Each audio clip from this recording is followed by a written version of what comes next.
আল্লাহ বলছেন বান্দা ফজরে যখন মুয়াজ্জিন ফজরের নামাজের জন্য ডাকে, বান্দা তুই মুখ ফিরাইয়া ঘুমিয়ে থাকিস। যখন মুয়াজ্জিন জোহরে ডাকে, তুই কাম কাজে ব্যস্ত হয়ে আমি আল্লাহর ডাকে সাড়া দিস না। যখন মুয়াজ্জিন আসরের সময় ডাকে, খেলাধুলায় তুই ব্যস্ত হয়ে আমার থেকে মুখ ফিরিয়ে এনেস বান্দা।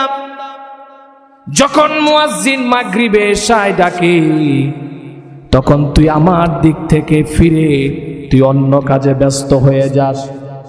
আল্লাহ রাব্বুল আলামিন বলছেন বান্দা এরপরে আমি তোকে ভালোবাসি।